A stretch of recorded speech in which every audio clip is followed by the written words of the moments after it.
and welcome to Comics with Jose. My name is Jose. I love comics and I want to share them with you. Follow me on Twitter at Art of J Velez, on Instagram at jvelez622. We're going to review some comics that I like, that I love, and some that I don't like or love. I own all the comic books that I am showing. Even though we're going to be looking at them digitally, I actually have copies of every single comic book that we are going to review. Like and subscribe, and thanks for listening. Hello, thanks so much for joining me again and coming to hear me talk about the love of comic books. We're going to be looking at the Superpowers miniseries from 1985. This is second volume. I bought this. I bought these issues because during that time in 1985, I was in love with this character right here, Firestorm, the Nuclear Man. Obsessed. Still like him. DC just doesn't really do anything too good with him. The art here is by Kirby, and I believe he eventually writes this series. We're going to be doing something a little bit different here, though. We're just going to talk about Jack Kirby. Um, and not really. I think I read these when I was young. Like I said, back in 1985 and maybe 86, I kind of reread them, but I haven't read them since. And I pulled them out the other day and I was like, So I'm going to be completely honest. I am not a huge Kirby mark. Art is subjective. Not everything goes for everyone. Some people love Kirby. Most people actually love Kirby. Um, it just his art doesn't ring for me. He inspired a lot of my favorite artists. The guy could compose, create a lot of things. The guy did, but his actual style just doesn't work for me. I find his poses to be just stiff.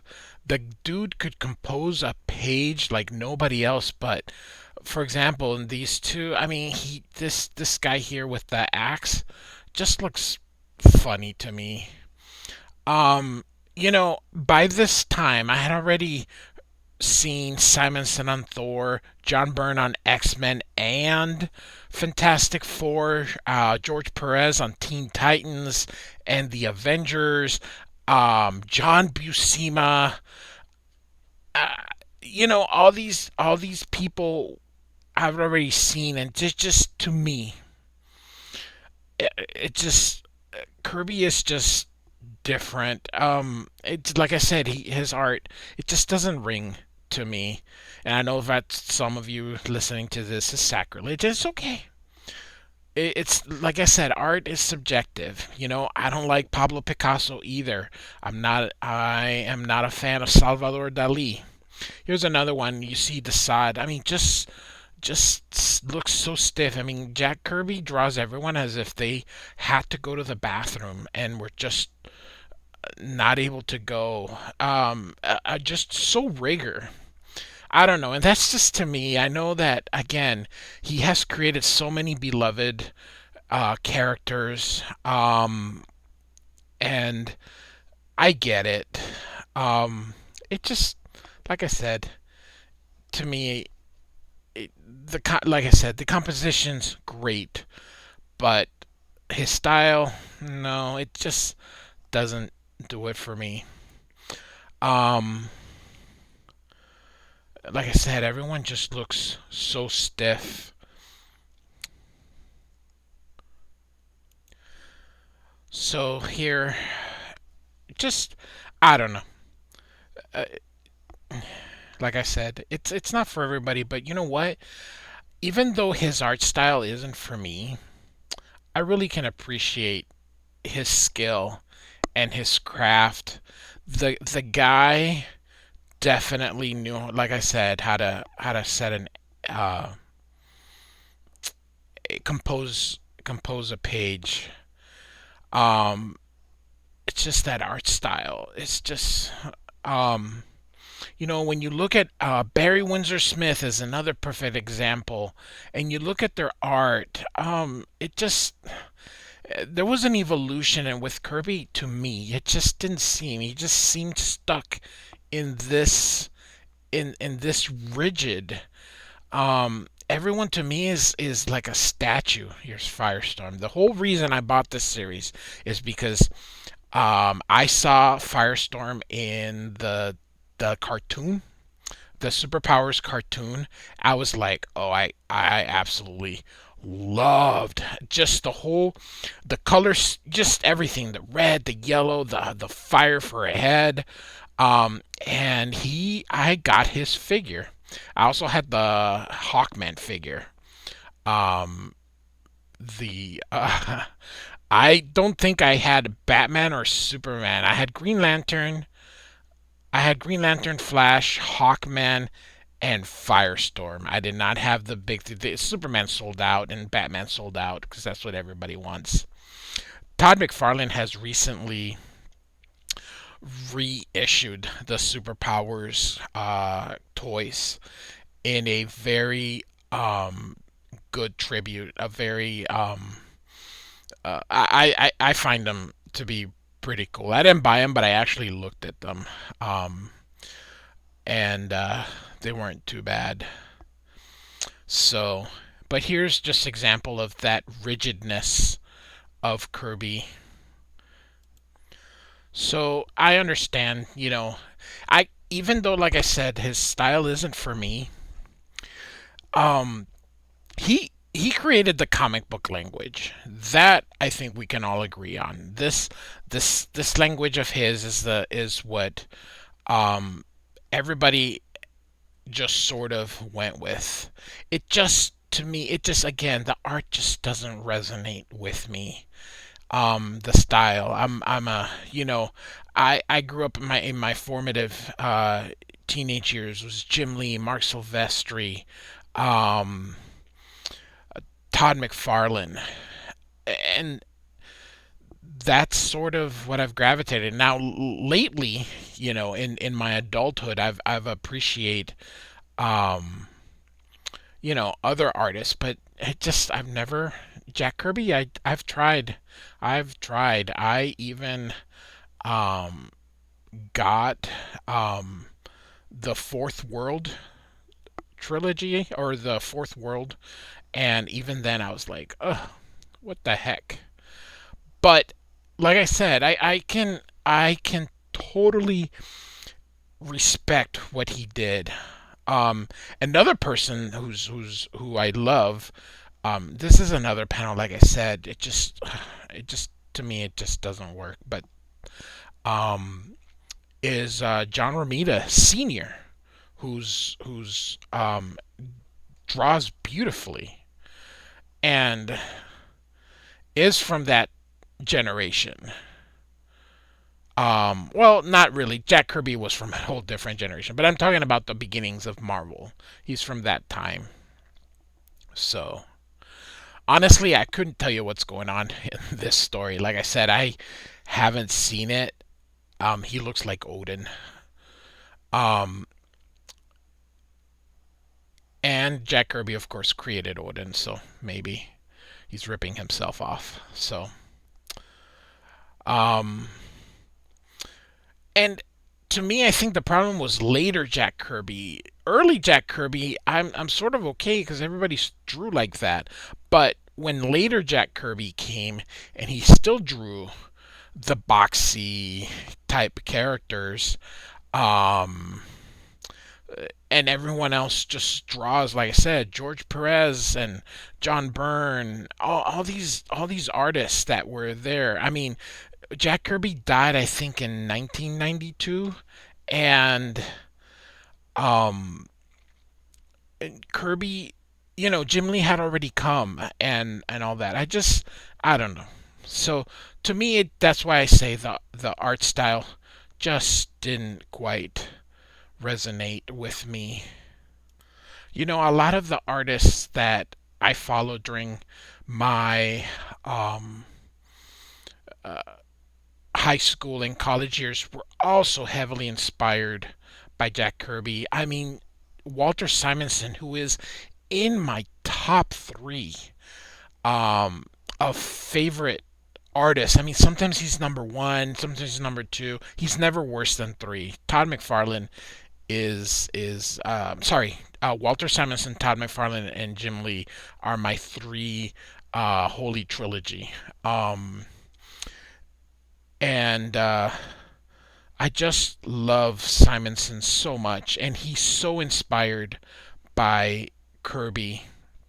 So other people like Rob Liefeld. Now Rob Liefeld, you can see a lot of Kirby in Rob Liefeld, not necessarily in the style, just in the compositions that he makes. Rob Liefeld is quite the composer, and I know he was such a huge fan of Jack Kirby. Um, Eric Larson, the creator of the Savage Dragon. Now you can see Jack Kirby all over his style. I think um, he, it's funny because you can see so much Kirby in Eric Larson. I sometimes wonder if Jack Kirby's art style would have just evolved a little bit more than creating these rigid like look at the cop here. It just to me it just looks rigid. And if he would have come up with a style similar to Eric Larson, I mean, I could have totally seen that, but you know.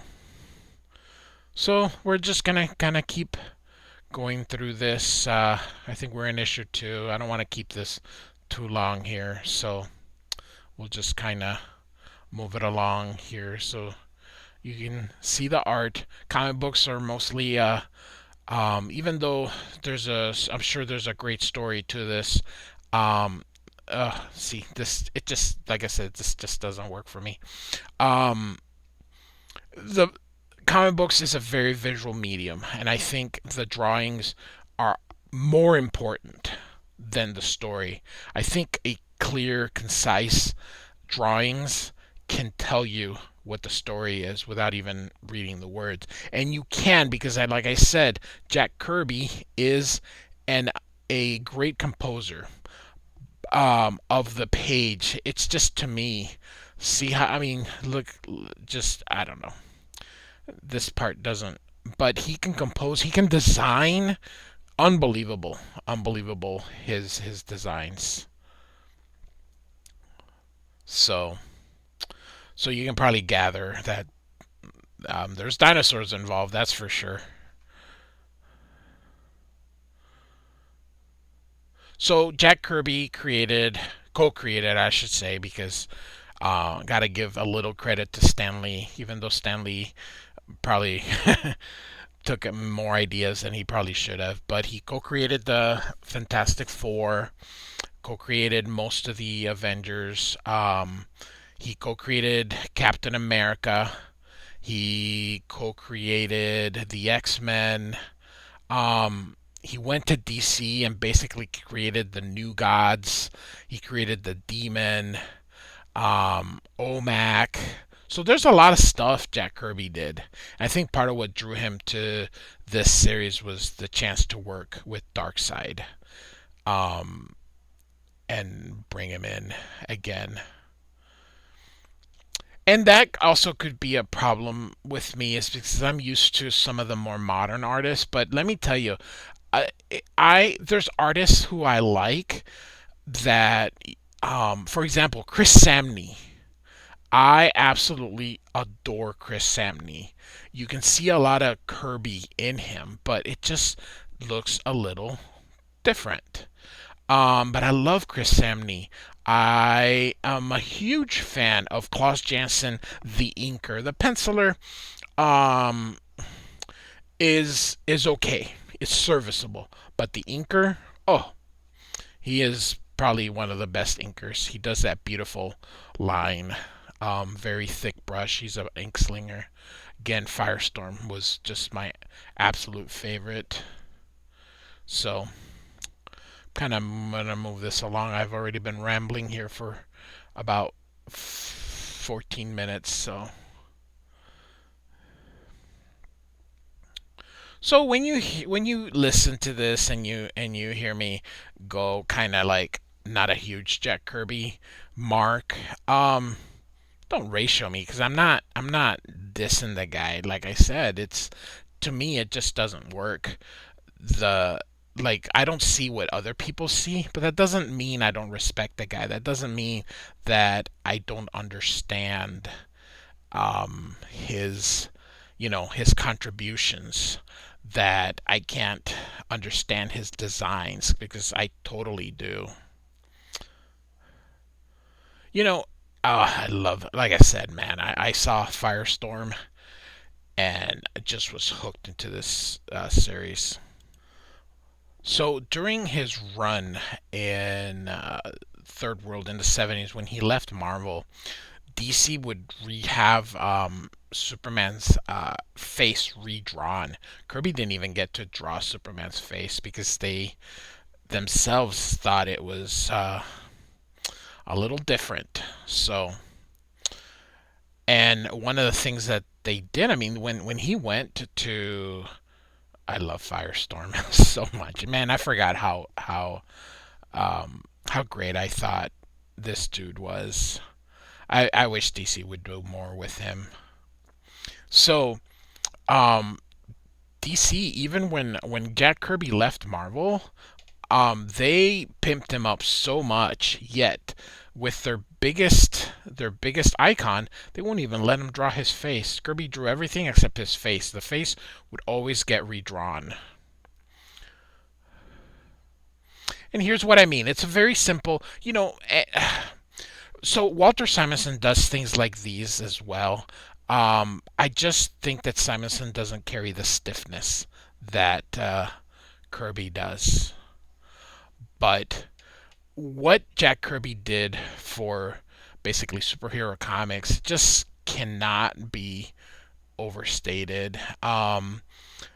Regardless of how I or you think about his artwork, it's obvious that neither one of these two companies would be what it is without him. Not Marvel, and definitely not DC. Their biggest villain and Darkseid and the Apocalypse and Orion and all these things, those are all Kirby. Kirby created that, and DC to this day doesn't is has one super villain, and that is Darkseid.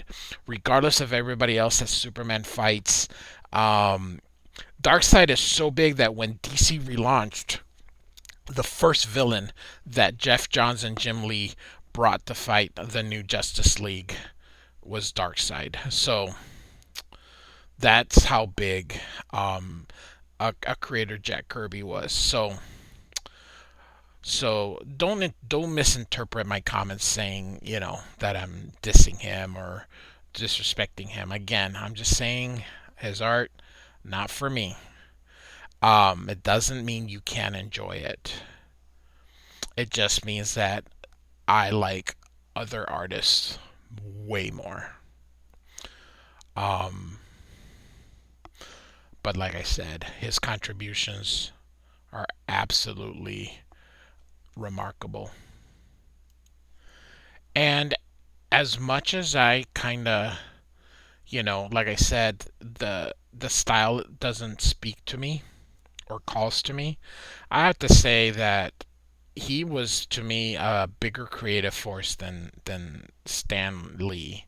And I know Jack Kirby, um, him and Stan definitely had huge differences at the very end because that's just part of the reason he wanted to leave. So, all right, two issues left here, so I'm gonna kind of just quit going. This actually is a pretty cool panel here. This panel is pretty good. We'll look at it again here. Um, that's not too bad. So, so when everybody that I likes Jack Kirby, it tells me that maybe I just don't have the eye everybody does. But like I said before, and I will say it again, art is subjective. Um, I'm quite sure there's art that you see that you don't like, and there's artists that you see and their styles don't call to you. Art is something that talks to people in different ways. Um, you know, if you like this, by all means. But the dude for sure could design that part. I There is no denying it. Jack Kirby could design outfits, costumes, storyboards, layouts, great, incredibly. So,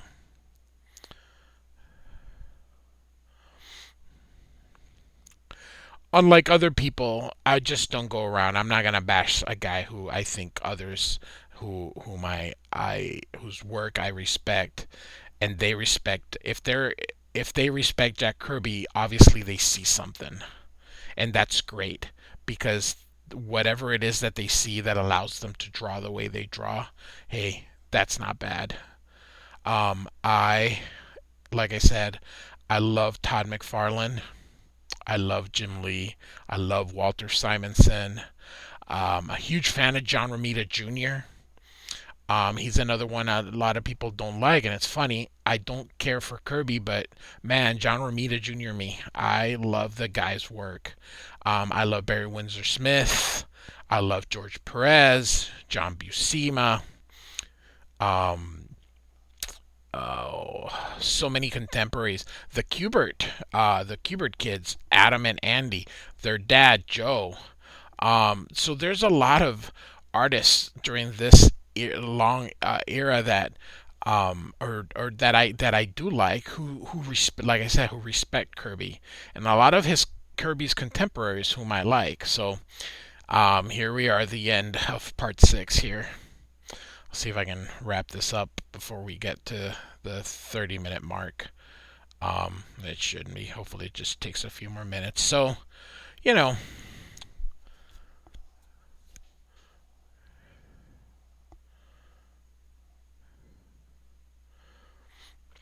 so Jack Kirby, like I said, it it's the guy I can understand. The guy I can understand why others like him, and I won't disrespect that. And I'm quite sure, people love his Eternals. I um I will have to take a look at them, but um just the other thing he does is Superman. It looks like he's wearing a sweater. I don't know if you've noticed that throughout the whole thing. I don't know if that's but Superman does look like he's wearing a sweater. He always puts those little lines in his but he can definitely draw Darkseid.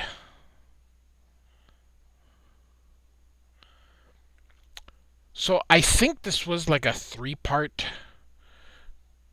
He I really don't remember. I just had I had this because of Firestorm, and then I also collected Firestorm. Firestorm has never been released in the old Firestorms have never been released in digital, so that's why I don't really show them here. But I have the first 50 issues of Firestorm. But like anything else, it just after I started gravitating toward the art of others, and just the art of the artist in Firestorm just wasn't doing it for me. I gravitate more toward the art. So here we go. This was the Superpowers limited series from 1985. I believe it's the second one. So um hope you liked it. Hope you liked this video. Thanks for listening. Like and subscribe.